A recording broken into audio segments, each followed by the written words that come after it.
your sister's a teacher. Yeah. Was she primary or secondary?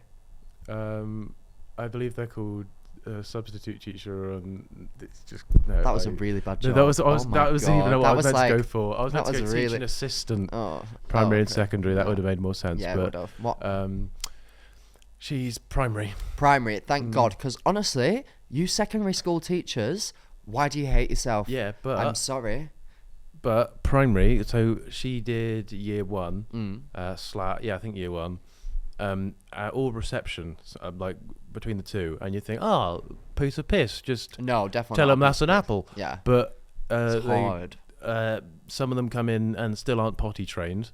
Oh, so she has to deal with shitty poo-poo nappies. When I was in reception, I know you still wear a nappy, but we'll come on to that. When I was in reception, I have a vivid memory of I couldn't wipe my ass yet, and I had to get my teacher to wipe my ass, and that same teacher... I was doing that till sixth form. Oh, I believed you for a second then. I don't know why. I don't know why a little bit of me believed you then, but anyway. And then that same teacher ended up becoming an exam invigilator when I was doing my GCSEs and A-levels. So you thought, hey, just like old times, eh? Come on. No, I didn't. Did you ask a different invigilator if you could go to the toilet? Yes, I did. No, but after my first exam with her, because I was like, why do I recognise this woman? After my first exam, she comes up to me and she goes, Max, do you remember me? She was like, I was your teacher in the diamond class in reception, because that's what our class was called, diamonds or something. Yeah.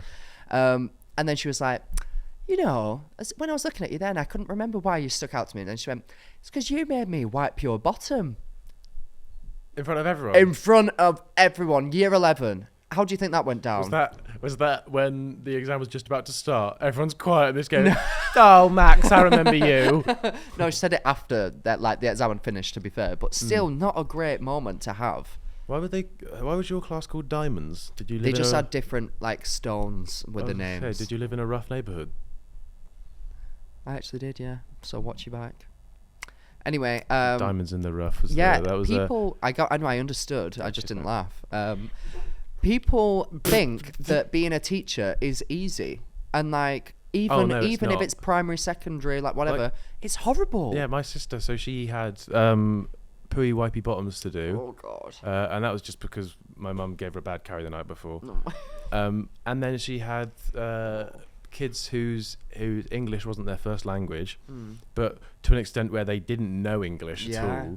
So obviously they require more attention because everyone in the class needs to get to a certain level, no matter if they can speak English or not. They need to be able to do specific things, and obviously it's going to be more of a process for someone who doesn't know your language. Yeah. And obviously my sister's not been taught fluent Arabic or something as part of her primary school somebody teaching. A language. Yeah, so that all becomes a thing, and then just kids with like severe autism and stuff. It just becomes like I think they had to have like a teaching assistant assigned to them and stuff. I think that the whole sector needs more funding. I don't know why we've got into politics now, but I have friends that are teachers. Your sister is a teacher. My mum was a teaching assistant. She only just retired. She was one for like 20 years or something. And it's horrible. Like it's literally like, and my mum's experience from like even 10 years ago to now is so different. Like it's so much worse now, and they're getting paid less. It makes no sense. Sorry, not that this. Yeah, my sister numerous times has paid for like supplies for her room and boards and like. My mum said that. Obviously, gifts I guess are less the school's problem, but like paid for it all with her own money. Very nice. She's mental. Not earning a lot anywhere near enough as what she should be. Mental. We're actually doing a Get Into Teaching. Shout out to you, episode. Emily, and other teachers out there. Shout out, Emily. Love you, darling. We are actually doing a branded episode with Get Into Teaching. This is not an ad whatsoever, but I just thought that is. But yeah, it's going to be out audio only, so listen to that, guys. That sounded like we segued all of that up just to talk about that. We really didn't. It happened naturally, and I just thought of it. But it'll be coming out soon, so listen to that. But yeah, what the fuck? Wild times. Wild times indeed. Can I tell you what I did this weekend? No. All right, well, thank you for listening, everybody. What did you do this week? What did you do? I am starting to find joy in the simple things in life, George. Oh, you're finally liking Andrew now. I am, yes. Yeah, I am. I've come to terms. He's who I'm with. We tidied the house. Nice. Fully tidied it. We had piles of the biggest cardboard boxes you've ever seen. I'll bet you that you've never seen any bigger than them. In the middle of our dining room, decimating the entire place with dust, everything. Took them all to the skip. What do you call it? Do you know the place where you put your rubbish? I usually just do jumping jacks. I don't get that. You wouldn't. It's a fitness thing. Oh, because skipping. Oh, shut up. Yeah, we took it. What do you call it? The dump. I usually just call it Manchester. Get fucked. All right. What do you call it? I need to know because I had this discussion. There's call it a regional refuse variants. site. No, you don't. I refuse to answer. Right. Let's just say George calls it like the dirty area of town. Landfill. Would you call it the landfill? Well, it depends. Are you going to a sorted centre where it's like recyclable stuff? Sorted centre. Yeah. That's what it is. It's like a. Well, it depends if it's run by the company Sort It. Well, we call it where I'm from. We call it the skip. But then I found out that that's not a nationwide thing. That's just your poor bloke next door who's getting his house renovated. He goes, take him a stop to the skip. And then Andrew and his family all call it the dump. Yeah, the dump makes more sense. The dump. Yeah, it does make more sense. But basically, we went there, dropped it all off. I was like, oh, this is a family activity. This is weird.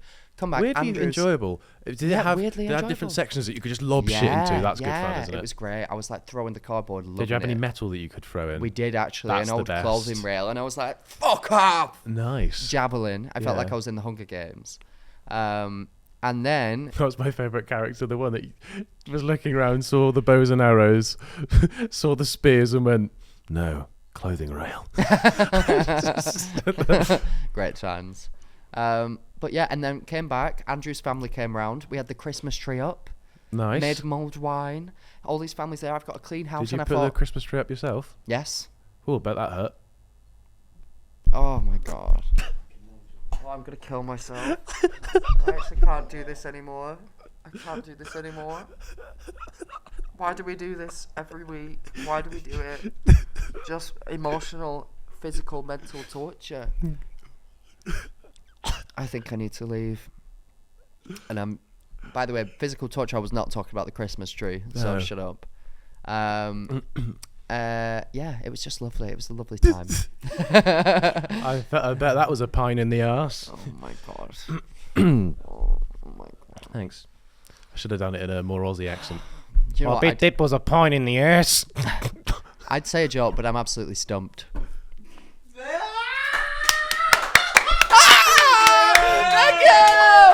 Thank you! Good night, everybody! Woo! You've been amazing! Was that a joke? Was that a joke about the size of your penis? Nah, it wasn't good. Get fucked. I love that. That was great. That's a clip. Oh! Jesus Christ! Yeah! Woo! Thank you, everybody!